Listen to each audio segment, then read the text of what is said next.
Voluntaryong sumuko at nagpasyang magbalik loob sa pamahalaan ang isang dating miyembro ng rebeldeng grupo sa lalawigan ng Abra.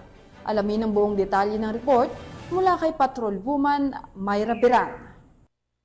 Miyembro ng Communist Terrorist Group o New People's Army ang kusang loob na sumuko sa mga otoridad sa Abra dito lamang ika-2009 ng Mayo taong kasalukuyan.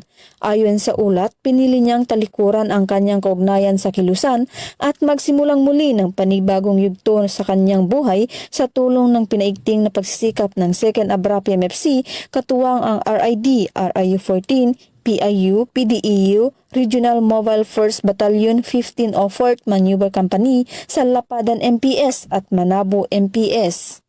Ang kanyang pagsuko ay bunga ng whole of nation approach na isinusulong ng National Task Force to End Local Communist Armed Conflict sa ilalim ng Executive Order No. 70 na layuning pagtibayin ang nagkakaisang pagkilos ng gobyerno upang may balik sa lipunan ang mga dating rebelde.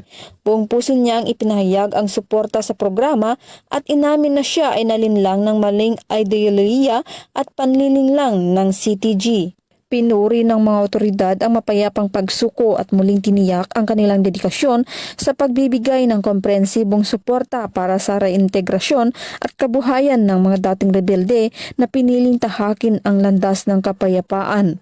Ang matagumpay na pagsukong ito ay isa namang mahalagang hakbang sa patuloy na pagsusumikap ng pamahalaan na makamit ang pangmatagalang kapayapaan at inklusibong kaunlaran sa lalawigan ng Abra at ng mga karatig na lugar.